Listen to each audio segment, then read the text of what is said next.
Doctor Carlitos, muy buenas tardes. Bienvenido al Congreso Muy Virtual. buenas tardes. ¿Cómo están? Un gusto estar presente. El Eh, gusto, como siempre, doctor, para nosotros tener un profesional para que nos pueda ayudar compartiendo sus conocimientos. Permítame, le presento, doctor. El siguiente tema es recomendaciones en RCP para intervenciones quirúrgicas en tiempos de COVID-19. El profesor invitado es médico especialista en emergencias y desastres, médico especialista en atención primaria en salud, doctorado cursando en Ciencias de la Salud de la Universidad de Zulia, Venezuela. Instructor de la Sociedad Ecuatoriana de Reanimación Cardiopulmonar, docente en la Universidad Central del Ecuador, docente en la Universidad Autónoma de los Andes, autor y coautor de libros y artículos científicos internacionales. Ex médico tratante del Hospital General Docente Ambato. Doctor Carlitos, como siempre, un gusto. Bienvenido. Tiene usted la palabra. Muchas gracias, Alejandro. Un gusto para mí estar presente en este congreso.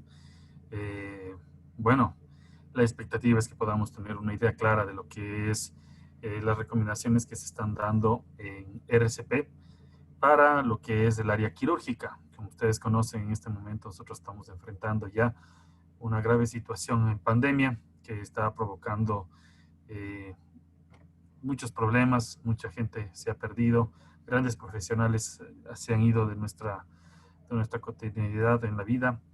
Estas recomendaciones salen de alguna evidencia científica que se ha estado dando durante estos últimos 8 meses, validados por American Heart, las sociedades ecuatorianas, las sociedades europeas, americanas y de todo el mundo han tratado de aunar esfuerzos para que la gente, nuestros médicos, nuestro personal no caiga en batalla. Entonces, una de las ideas que nosotros manejamos en este momento es evitar a toda costa que coronavirus siga cobrando más vidas.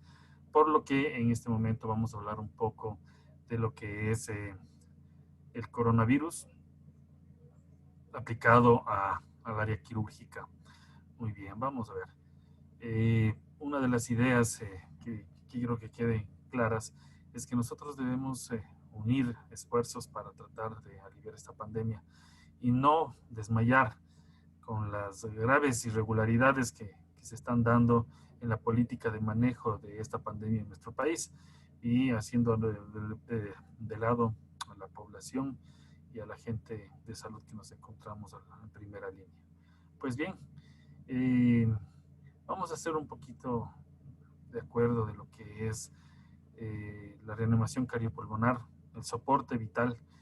Nosotros hemos visto mucho en medicina y debemos hacer un recorderis de que la evolución de la medicina eh, va en constante movimiento.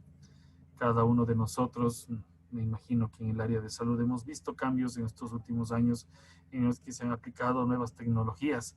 Esto no está de más ajeno al soporte vital que nosotros vamos a enfrentar, al RSP que vamos a enfrentar con COVID. Ahora nuestra tecnología empieza a tener una forma mucho más expedita, hablando desde la bioseguridad. Como ustedes ven aquí en estas imágenes, nosotros vamos a ver que una de las ideas que se mantienen en el momento es que posiblemente hay muchos de nuestros médicos que están cambiando su forma de valorar a un paciente y una de estas, posiblemente vean esta imagen, es el eco. ¿Sí? Este eco que está siendo mucho más asequible en estos últimos tiempos y que nosotros podemos eh, utilizar para la reanimación cardiopulmonar y que ya vamos a ver es una de las herramientas que nos podrían ayudar a detectar COVID de una forma más rápida, ¿no? Entonces, una de las ideas que nosotros vamos teniendo es que en la evolución de la medicina no tenemos que hacer más daño del que ya está hecho. Entonces, nosotros hemos visto, y creo que muchos de nosotros en algún momento hemos visto este panel de información que va saliendo de los soportes vitales. Muchos de nosotros hemos seguido muchos de estos cursos y somos instructores de alguno de ellos. Entonces, nos ha dado gran satisfacción que en muchos de los trajines de la medicina, de la docencia, hemos tenido la oportunidad de estar al frente de, de algunos cursos a nivel nacional en los que hemos formado a médicos que han creído oportuno el seguir estos cursos. Yo creo que todo el área de salud debería al menos seguir un soporte vital básico, un avanzado, para encontrar la forma de que podamos encontrar un protocolo de manejo de este tipo de pacientes, ¿no? Nosotros tenemos muchas carreras, muchas especialidades que manejan diferentes tipos de patologías, son bastante extensas, pero cuando llegamos a un soporte vital, cuando llegamos a un paro, cuando llegamos a la complicación, posiblemente todas las carreras deben unirse y protocolizar su forma de reanimación. Pues bien, entonces, ¿qué es lo que nosotros queremos ver con esto del RCP en la parte de COVID? En cirugía, nosotros siempre vamos a encontrar que se deben manejar protocolos, una terapéutica adecuada, ¿no? Este protocolo, me imagino que muchos de nosotros en la parte de los manejos en este momento actuales de pacientes sometidos a cirugía, estamos implementando ya posiblemente una prueba rápida, una prueba de inmunoglobulinas, una prueba de PCR para realizar cualquier tipo de procedimiento y que vamos a analizar. La terapéutica, claro está, ha cambiado bastante. Hemos estado hablando un poco de vía aérea, ¿sí? ¿Qué es lo que tenemos que hacer con un paciente COVID? ¿Sí? ¿Qué es lo que vamos a manejar? ¿Cómo vamos a manejar una vía aérea? ¿Qué es lo que se necesita? ¿Cómo vamos a hacer una presión positiva? ¿Cómo hacemos una intubación? ¿La hacemos o no la hacemos? ¿Podemos nosotros realizar este tipo de intervención? Es algo que nosotros tenemos que tomar en cuenta en las políticas que se están enfrentando ahora. ¿Qué es lo que necesitamos saber en esta situación de la vía aérea? Cuando nosotros realizamos esta expectativa, ¿no?, de los aerosoles, que me imagino que muchos de nosotros están viendo en este momento, encontramos que las necesidades basales del médico es tratar de no contaminarse como todos nosotros. Entonces, esa terapéutica debe ir cambiando para que en COVID, hasta que no tengamos una vacuna segura o un tratamiento, manejemos un protocolo terapéutico quirúrgico de forma adecuada. Debe ser universal. Muchos de nosotros, al momento, está todavía realizando investigación, todavía estamos viendo mucha evidencia de los tratamientos, de la forma de cómo operar a un paciente, de cómo tratar a un paciente con COVID sin contaminarnos. Ahora vamos a ver un poco de las nuevas evidencias que existen y de los protocolos que nosotros estamos realizando en este momento para que no se contaminen al momento de realizar una reanimación cardiopulmonar. En la parte de los nuevos protocolos, nosotros vemos que la evidencia nos está forzando a formarnos de mejor forma como entidades de salud, como personal de salud. Muchos de nosotros estamos en este tipo de congresos exponiendo porque nos preocupa en sí esta necesidad que tiene la gente de saber cómo tratar a un paciente cuando se encuentra en este estado de vulnerabilidad, cuando se encuentra en un quirófano y posiblemente es un paciente COVID positivo. Posiblemente lo que nosotros requerimos es que el profesional se sienta seguro con su bioseguridad y saber y conocer el virus. Muchos de nosotros hasta el momento, con 8 meses ya pasados, no hemos reconocido de una forma adecuada al virus y voy a poner el caso, todavía encontramos personal de salud que utiliza overoles en los servicios y eso no es lo adecuado en estos momentos como para poder ayudarnos, sino protegernos desde el cuello para arriba y lavarnos las manos, no tocarnos la cara, que eso es lo que nos ayuda. Y cuando nosotros ya realizamos todo este tipo de cosas, nosotros vamos a ver que nosotros vamos a ser exitosos, ¿sí? Las probabilidades de que un paciente salga al 100% son bastante promisorias y que pueden ayudarnos a formar o salvar una vida. Me gusta hablar un poco de historia. ¿Qué es lo que nosotros estamos viendo acá? Cuando nosotros realizamos un RCP, yo promuevo mucho el RCP y el saberlo hacer, ¿sí? Para que no tengamos la poca valía de poder hacer una reanimación adecuada. Pues bien, aquí se hizo un estudio en la ciudad de Seattle, en Estados Unidos, en el que se hizo por 10 años, ¿no? Un estudio desde el 2003 hasta el 2013, en el que se realizó eh, se realizó una aplicación, ¿sí? Una aplicación estructurada de un programa de soportes vitales. Pues bien, ¿qué es lo que hizo? ¿Qué impacto logró? Que este paciente mejorara, que toda la población pudiera responder de mejor forma a un paro y las probabilidades de sobrevida aumentaron. Muy bien. Esto nos demuestra que el RCP fundado puede ayudar. Ahora, cuando nosotros hablamos de procesos de COVID y RCP, encontramos que los eslabones van formándose de una estructura adecuada de educación, de equipos, ¿no? Ahora nosotros posiblemente ya no contamos con un apoyo de los servicios centrales para equipos de protección y eso está provocando bastantes problemas, ¿no? Los protocolos, las políticas, los procedimientos que se están formando en COVID todavía nos falta pulirlas, las políticas públicas para tratar de subsanar problemas en salud del personal en sí que está teniendo y con políticas poco claras en las que posiblemente volvamos ya a una normalidad, se rompen semaforizaciones y vamos a tener posiblemente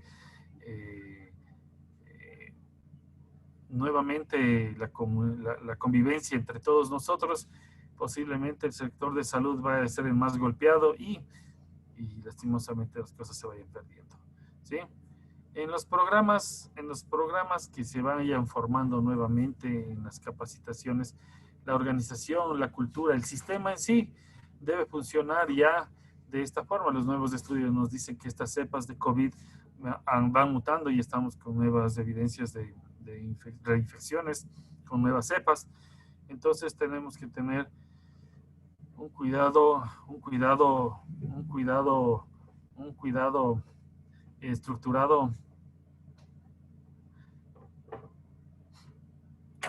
estructurado, bastante importante. Con lo que si nosotros realizamos estas valoraciones y podemos entender a este virus y podernos proteger de forma adecuada, debemos tener claro las cosas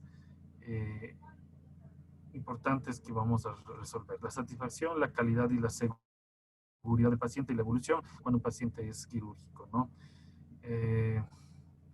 Muy bien, vamos a ver por acá.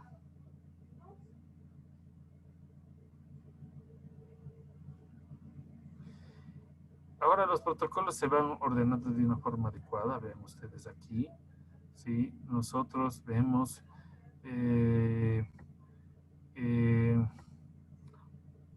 que las formas de reanimación van adecuándose a los escenarios. Hay una intrahospitalaria, hay otra extrahospitalaria que se van adecuando de una forma estructurada a los tiempos de COVID.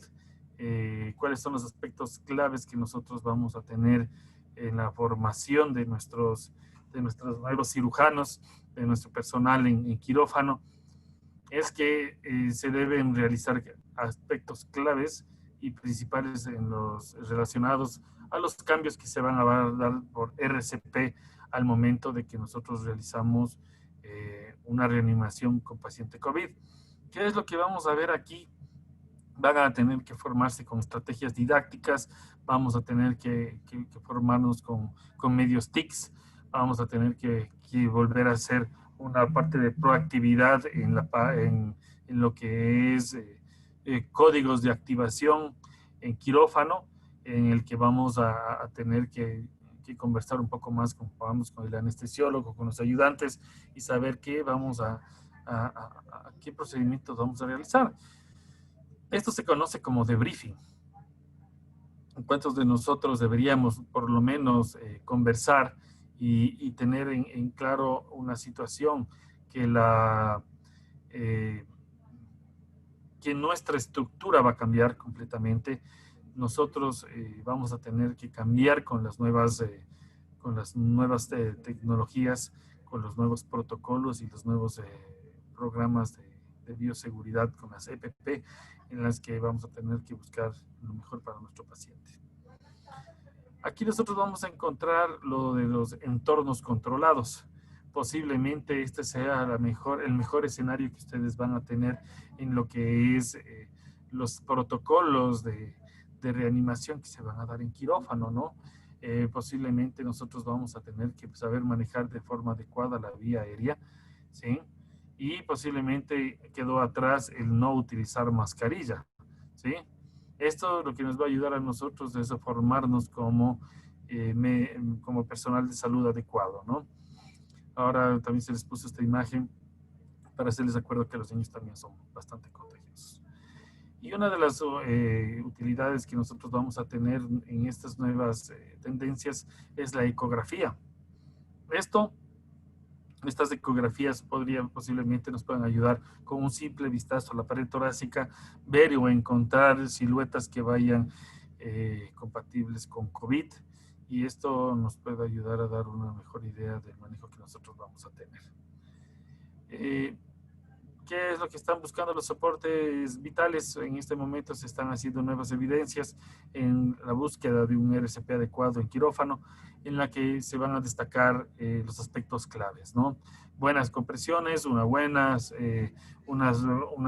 compresión alternada que no canse a la persona que está dando masajes, una colocación de una vía aérea por un especialista en una sola ocasión, utilizando, bueno, el aerosol box, una de las ideas que se tiene todavía, que todavía tiene sus pros y sus contras, pero se busca ya una mejor utilidad a este tipo de técnicas, ¿no? Los mensajes claros, ¿no? Nosotros vamos a tener que cada segundo cuenta y es vital que nosotros sepamos de soportes de RCP y tratar de dar el procedimiento sin tanto miedo, sin tanto pavor al COVID, y dar lo mejor de nosotros, ¿no? Porque en los primeros meses de la pandemia casi los médicos no trataban de desentenderse de los casos, y esto era muy complicado. En esta parte, ¿qué es lo que tenemos dificultoso en el RCP? Posiblemente muchos de nosotros no tengamos una buena comunicación estructurada, una conexión con el paciente, un aprendizaje continuo. A veces nos demoramos o a veces no hacemos cursos de actualización en reanimación. Muchos de nosotros hemos tenido que realizar largos cursos, días enteros, para capacitarnos en esto, para poder ayudar. Una intervención adecuada. ¿Cómo voy a utilizar la sala de quirófano para una reanimación? ¿Cuáles van a ser los elementos que yo voy a ocupar? ¿Sí? Algo importante que vamos a ver acá. Vean cómo se simplifican los conocimientos. Nosotros vamos a tener, puede ser en el área de quirófano, puede ser en el piso de quirófano, o bueno, cualquiera de los escalones terapéuticos que nosotros vamos a tener.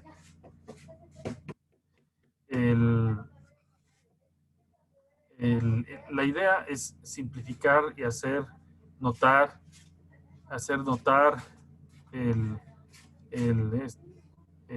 los algoritmos, ¿sí?, que van a ayudar a mejorar la respuesta, ¿no? Entonces, una es esta, ¿no? Todos los algoritmos tienen un apoyo a nivel mundial bastante estructurado, que nos va a ayudar a mejorar nuestra idea del RCP. Entonces, una de las ideas claves con COVID o sin COVID es que nosotros aprendamos a reconocer el paro, ¿sí? Activar el código y empezar un RCP, ¿sí? posiblemente la modificación que nosotros vamos a ver, nosotros hemos conocido el 32, 5 ciclos, pero posiblemente hasta que nosotros no tengamos una vía asegurada, posiblemente las ventilaciones no se van a dar. Si tenemos ya un tubo y está en un circuito cerrado, posiblemente sí lo podamos realizar. Muy bien. También tenemos algoritmos sencillos como el ABCDE. No sé si en un momento ustedes lo vieron como personal de salud. Nosotros vamos a ver la vía aérea, la ventilación, la circulación. Podemos encontrar el deterioro neurológico y la exposición. Todo esto es una secuencia rápida que debe ir pensando en los tipos de COVID, en que posiblemente una de las principales causas es la vía aérea y la ventilación.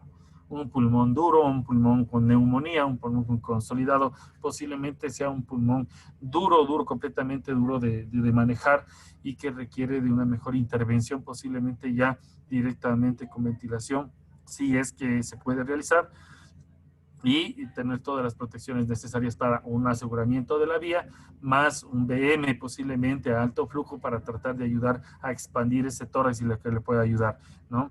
El tratar de dar una reanimación con ventilador mecánico no está indicado.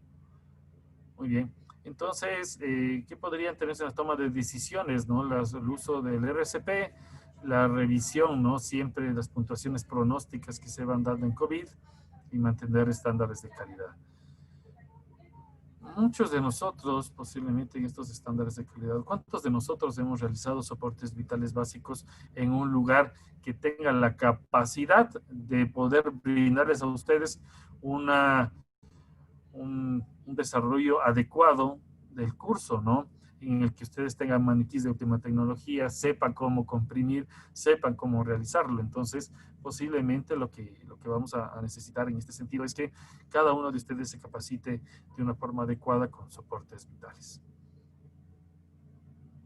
Pues bien, los ritmos de paro con COVID.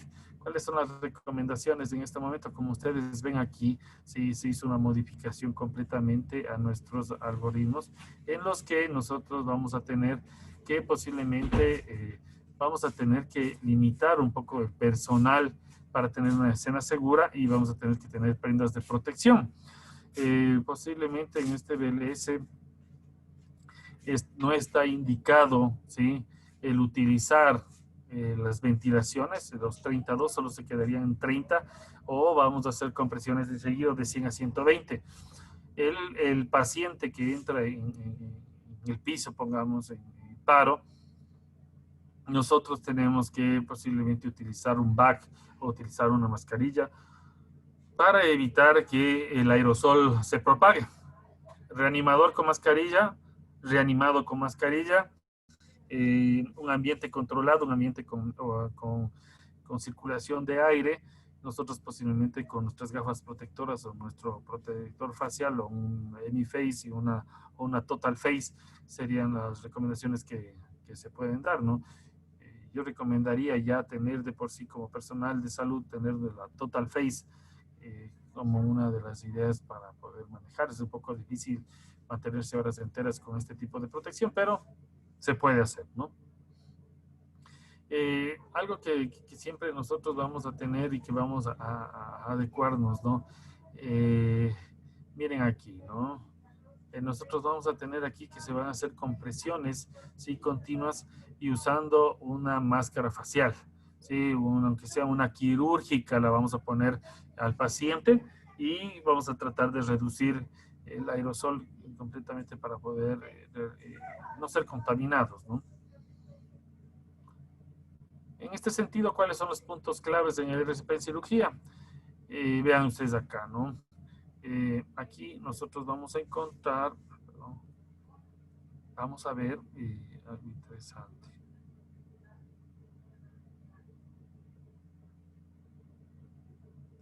Que la RCP solo se va a iniciar con compresiones, ¿sí? Las compresiones. Entonces se elimina el 32 y solo se va a quedar con el 30. ¿Por qué el 2 ya no? Obviamente porque si nosotros hacemos presión positiva, posiblemente el aerosol va a aumentar entonces solo se recomienda compresiones, que de hecho también se demuestra que ayudan a una oxigenación. Obviamente no va a llegar al 100% por una falta de asistencia, pero posiblemente lo que podamos poner es una mascarilla con, con flujo, con mascarilla con reservorio a 15 litros y vamos a comprimir. Mientras vamos comprimiendo y con una mascarilla puesta en la boca, nosotros vamos a utilizar nuestras propias compresiones para tratar de expandir y hacer llegar un poco de oxígeno a este paciente con COVID. Entonces, una de las ideas es mantener mascarilla el reanimador, mascarilla el reanimado. ¿Sí? Acá, en caso de parada cardíaca, una de las ideas es iniciar maniobras de RCP modificadas y adaptadas a la situación. Vean aquí, a veces nosotros vamos a tener a los pacientes, ustedes conocen que el prono es una de las ideas, ¿sí? Que está ayudando un poco más a combatir este pulmón duro, este pulmón completamente colapsado o comprometido con COVID. Entonces, ¿qué es lo que vamos a hacer? Tratar de modificar. Existe todavía controversia en esta técnica, ¿no? El prono, la reanimación en prono, dar las compresiones por la espalda para tratar de evitar el, el aerosol de una forma directa al ambiente. Entonces, el mensaje va siendo claro. Nosotros vamos a tener que conversar muy bien en nuestra área quirúrgica para la colocación en todas las circunstancias de una mascarilla al paciente que va a ser operado. En esta parte, ¿cuáles son las precauciones estándares que nosotros vamos a dar a los pacientes que van teniendo esta parte de del COVID? ¿Sí? ¿Qué es lo que nosotros vamos a ver? Que en situaciones de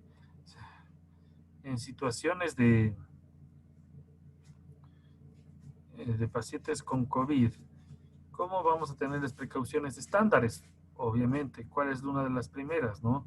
Un buen distanciamiento. Pero ¿cómo vamos a lograr nosotros distanciamiento en los pacientes quirúrgicos? Esto posiblemente es bastante complicado que nosotros lo podamos realizar. Pero sí podemos tener una buena mascarilla, ¿sí? Una buena mascarilla y un protector facial. ¿Sí? El protector facial es adecuado. Las nuevas tendencias nos dicen que un protector facial adecuado son las que van llegando, el panel llega hasta el nivel de las orejas, con un visor que cubra toda la cara, nuestra buena mascarilla, no nuestra N95, ninguna otra más para personal de salud, y lavarnos las manos. Este lavado de manos debe ser adecuado. A veces no sabemos qué tipo de alcohol nos están dando en el hospital. A veces existe la posibilidad que no sea un alcohol al más del 70% y nuestras manos queden todavía inseguras. Entonces el lavado de manos por más de 40 segundos es importante en el personal de salud. Entonces, estas son las recomendaciones básicas, ¿no? Si hay cómo, siempre es bueno mantener una ventana o mantener una ventilación adecuada. Si tenemos nosotros en nuestro sistema de salud con presión negativa, es el éxito, ¿no? Que nos puede ayudar a solventar mucho más nuestros problemas de bioseguridad. Como ustedes ven aquí, una de las tendencias es operar de esta forma, ¿no? Ustedes ven los pacientes posiblemente se sientan más seguros, nosotros también, y podamos operar de una forma más adecuada. Obviamente, el encontrar este tipo de equipos de protección aquí en Ecuador es bastante complicado, pero una buena máscara. Lo importante es no contaminarse, ¿no? Acaba la cirugía y nosotros debemos mantener nuestra mascarilla puesta hasta poder nosotros ubicarnos en otro lado donde no haya o haya una ventilación adecuada para podernos cambiar. Siempre piensen que este virus es demasiado contagioso, como ustedes lo conocen, y debemos utilizar las prendas de protección de forma adecuada. No en ningún momento en ningún hospital en donde se realicen cirugías, ustedes pueden estar sin mascarilla, sea en la hora de comer, sea en la hora de dormir. Tenemos que acostumbrarnos siempre a esto, ¿no? Para no tener el problema de contaminación. Otra de las ideas en la parte del quirófano es mantener una secuencia rápida de intubación. Por lo general se pide que sea la persona más experta para que realice este tipo de intervenciones, porque vamos a tener en sí que las necesidades de una intubación rápida reducen la contaminación y podemos salir adelante rápidamente. Obviamente nosotros tenemos que tener en cuenta que el, el manejo, el manejo de la vía aérea debe estar ya sometido a que ya debe estar chequeado el ventilador, ya debe estar colocado en los parámetros que necesitamos. Debemos tratar de tener puesta la mascarilla al paciente, hacer una secuencia rápida, oxigenarle con el BM puesto y la mascarilla puesta para que se oxigene la mayor cantidad posible. Obviamente, si este paciente tiene COVID, no vamos a esperar una saturación al 100%. Tratemos de llegar a lo más alto posible y realizar una intubación a primera instancia. Es posible, ¿no?, que nosotros necesitemos realizar, bueno, esto se puede realizar en terapia intensiva, ¿no? La ventilación con, no invasiva se podría realizar obviamente con los estándares de bioseguridad adecuados en los que la gente que va a entrar a este cuarto pueda realizar, pueda tener unas normas de bioseguridad adecuadas y que puedan manejarse de una forma adecuada. Obviamente nosotros vamos a tener que considerar, ¿no?, en estos momentos a muchos de los personales están dando las KN95 que no protegen para nada. De igual forma, siempre vamos a tener que considerar la posibilidad directa de intubación endotraqueal en los pacientes con insuficiencia respiratoria aguda en todo momento. Siempre tenemos que tener en cuenta este tipo de manejos. Este paciente que va a ser operado no puede, si ya maneja un poco de distrés respiratorio, rapidito vamos a la intubación. Entonces, muy bien, vamos a ver aquí. Debe evitarse la oxigenación nasal de alto flujo, que son las técnicas que están en este momento, por la dispersión o el CPAP, ¿no?, por mayor riesgo de generación de aerosoles. Una de las cosas que todavía se estaban manejando es este tipo de pruebas, ¿no? Las pruebas de PCR para ver si operamos o no operamos.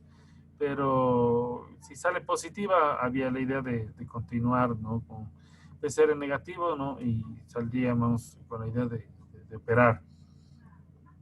PCR negativo y negativo, vamos a tenerle por lo menos unos 7 días a seguir viendo cómo va y hospitalizar, pero ahora los riesgos de contaminación en quirófano son muy altos. Entonces, es bastante difícil este manejo.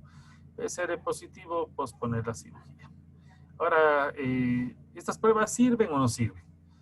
Eso es lo que muchos de nosotros tenemos la controversia. Si yo tengo un paciente que posiblemente presente, pongamos una pancreatitis por una obstrucción en la vía biliar, y el paciente estuvo en contacto hace 2 o 3 días con un paciente COVID positivo, posiblemente el PCR va a salir negativo y no podemos nosotros aflojar nuestras normas de bioseguridad. Este paciente podría salir negativo y después vaya a ser operado y después empiezan los síntomas, pero el paciente de igual forma ya es contagioso.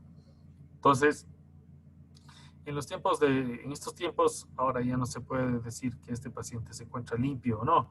Este paciente, hasta que se demuestre lo contrario, es un paciente que va a presentar características COVID positivas y todos son sospechosos, ¿ya? Entonces, no podemos nosotros depender de estos exámenes.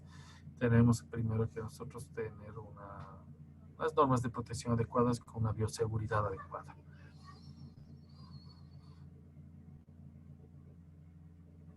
Muy bien.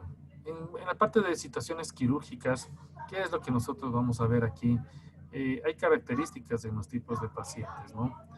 ¿Qué es lo que vamos a ver acá? Miren, en casos de condiciones emergentes y potencialmente mortales, no hay más.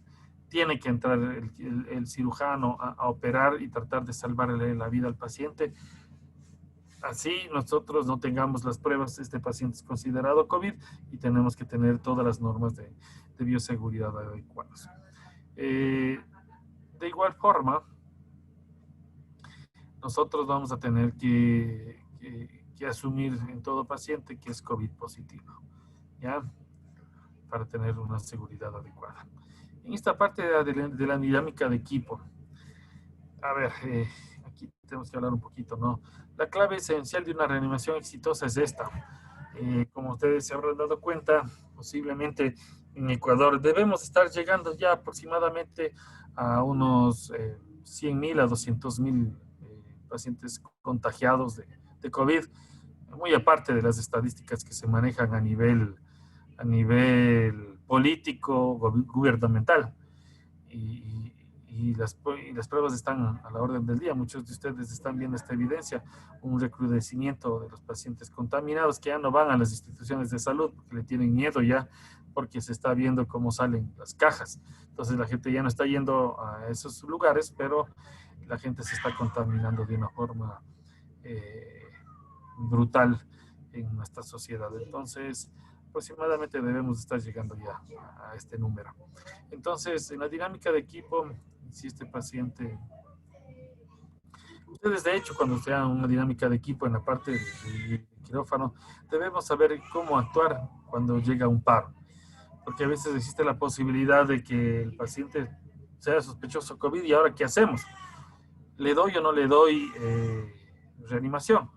En algunos casos, si es en quirófano y el paciente es joven, van a tener ustedes la posibilidad de salvarle la vida y que este paciente solvente el COVID tranquilamente. Muy aparte de los pacientes COVID graves que por otras cosas, situaciones ajenas, se paran. Eso es diferente. Ahí posiblemente la fisiopatología de la enfermedad ha hecho tanto daño que el paciente fallece. Pero si es un paciente COVID leve y presenta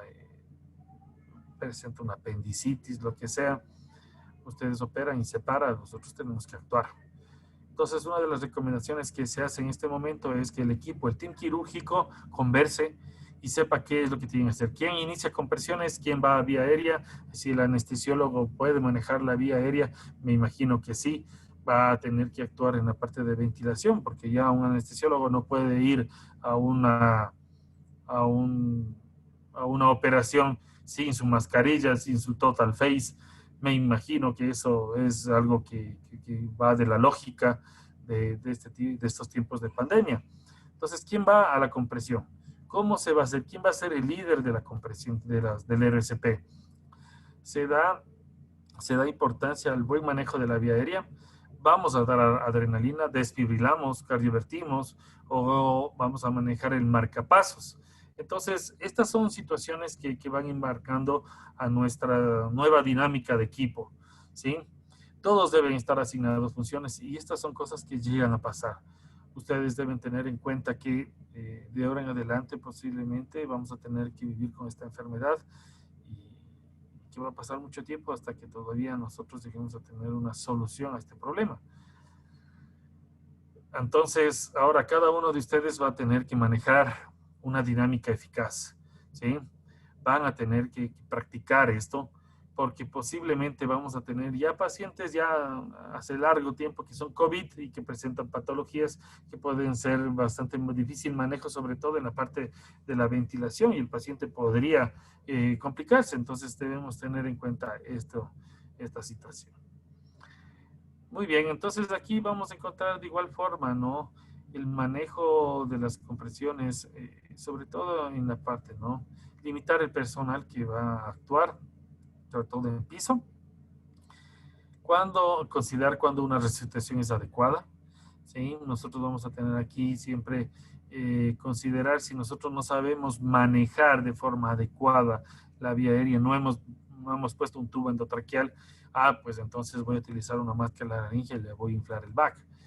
Obviamente una de las recomendaciones es tapar, mientras nosotros vamos a intubar a nuestro paciente, vamos a tapar el hueco de salida con una pequeña gasa o